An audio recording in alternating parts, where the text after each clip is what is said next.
Hey, Perk Church, welcome to Perkstream for January 6, 2021. This is Pastor Mike. I'm really glad that you're here today. I want to inspire you to follow Jesus because following Jesus is a life worth living. I want to highlight a couple of things. Today we're going to start a new encouragement series in the area of prayer. And I'm going to encourage us to pray some of the Psalms. And I'll explain a little bit about that in just a moment. The other thing that we're going to do is highlight a little bit about what's happening this Sunday. This last Sunday, we canceled service because of inclement weather and the abundance of caution of safety to you. And so we're going to talk about what's going to happen this Sunday when we believe the weather should be just fine. So on to praying through the Psalms. I've encouraged us in this practice of R&R to read and reflect. Encouraged us in that so much that we bought journals that everybody could use for that purpose. And I hope that you are using it. And if you are wanting to start the new year again and you need a new journal, I've got about 20 in my office. I'd be glad to put one in your hands. But the R&R journal is something I've been using now for a number of years. And each year I'm focused on something a little bit different. Last year I was focused on the Gospels. This year I'm using a devotional that helps me read through and pray some of the Psalms. So when I started on January 1, the psalm was Psalm 123, one of the songs of ascent. Now, the Israelites, what they would do is they would go up to Jerusalem every year for Passover. And as they did that, along the way, they had these 15 psalms or 15 songs that they would sing. It's sort of like what some people do at Good Friday when they go through the stations of the cross. They remember Jesus' last journey from his arrest all the way to his crucifixion. What the Israelites did was 15 songs along the way that would remind them of God's goodness, of God's favor, but also became prayers asking for God's mercy and God's grace and favor. So Psalm 123, which is the fourth song in the Songs of Ascent, goes like this. I lift up my eyes to you who sit enthroned in heaven. As the eyes of slaves look to the hand of their master, as the eyes of a female slave look to the hand of her mistress, so our eyes look to the Lord our God till he shows us his mercy. Have mercy on us, Lord, have mercy on us, for we have endured no end of contempt. We have endured no end of ridicule from the arrogant, of contempt from the proud. It's the whole song. You can read it in less than a minute. But there were two words that occurred to me while I was reading this psalm through, and those were focus and steadfastness. So as I said, you can read this very quickly, and if this was your whole R&R time, you could read this, scribble a quick note about what was important, pray a prayer, and you could be done in 5 minutes. But this psalm actually invites us to something very different. It invites us actually to linger in the presence of God and to wait. It actually is telling us, as the eyes of a slave look to the master, as a slave waits for the direction of the master, for the master to speak, so our eyes look to the Lord.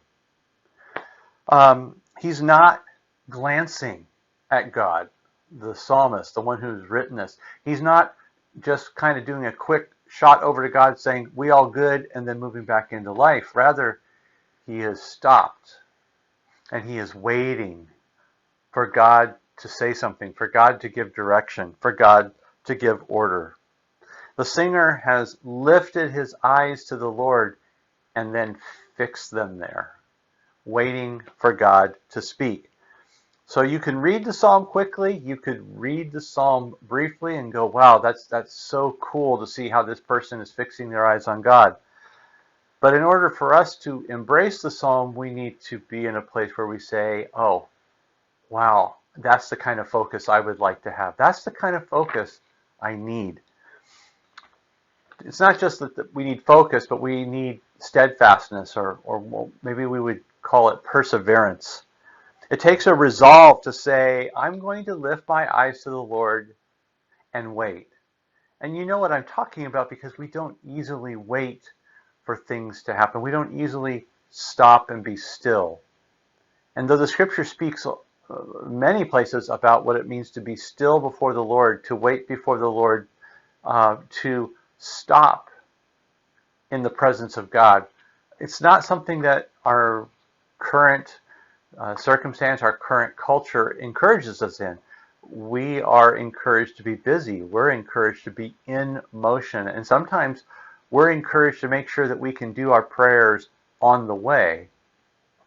And this is one of those times when the psalmist is saying, yeah, while we may be on the way to Jerusalem, our eyes are steadfastly fixed on the Lord, and we will wait for him and his direction. The psalmist has heard harmful voices, hurtful things. The psalmist is aware that there are things that are being said about the people of God that are not true. And so they are being held in contempt by the people around them. And we probably know something about that as well. We understand that being a true follower of Jesus in today's culture is a very difficult thing to do. And aside from the voices of contempt, there are also the voices that are trying to get us off track. There's many things. There's the shiny things, and we're sort of like the, ooh, squirrel, right? And we get distracted from what it is. I feel that with you. I feel the pull of different voices every time I open my internet browser. I go to search for one thing, and my feed includes 5 other things, right? Those things are distractions to my main purpose, and it is to find the thing I'm searching for. Well, there is no end to the voices that will distract us from God, which may include internet or phone or tablet. It may include how many things we've got to get done today, and I've listed 7 of them, and they've all got to get done before breakfast. And whatever doesn't get done before breakfast, well, I've got to get it done before lunch, and then before dinner, and then before bedtime. And then I find that I've got probably 3 things that are going to bleed over into the next day. And so the question becomes, where in all of that will I find time to be still and focus my eyes on God and let God be my focus to the exclusion of every other voice? Well, the best blocker may be us stepping away from all those other voices, and we have control over a certain number of them. We have control over the TV. We have control over the computer. We have control over the telephone or the tablet. We can say no to those things in order to fix our eyes on God. Maybe you need soft music in a space. You need to create a space where you can say, this is my focus on God zone. And you might put music on your phone, but then your phone stays in another place while you are taking time to be still and know that he is God and listen for his voice, and that your eyes can be cast towards him. So this is my encouragement to you today, that as we begin a new year, let's think about our practices of focus and steadfast quiet. Maybe you can only give yourself a half an hour one day a week where you can say, I'm going to do a half an hour for one day a week. And I know that in a half an hour, it takes me probably about 10 minutes just to silence all the voices that keep screaming in my head. The ones that are saying, you need to get this done, you need to get that done, you need to call that person, you have 5 emails to respond to. To be still and to be quiet before the Lord does take practice. It does maybe even take scheduling. You might have to say, you know what, taking a half an hour, and I am putting myself on the calendar for 2:30 on Friday to be still and know that he is God, and to lift my eyes to the Lord who sits enthroned in heaven. So consider this psalm as an invitation to renew your practice of focus and steadfast prayer, of steadfast listening to the Lord. And I would encourage you that as you do this, not only will you benefit from being in the presence of God, but then from that interaction between you and God, you will have something to share with other people. All right, well, blessings on that. Highlighting this Sunday. This last Sunday, January 3rd, Pastor Charlie was going to preach, if you will, his farewell message as one of our pastors on staff. And I know that many of us were looking forward to that, and we're not going to miss it.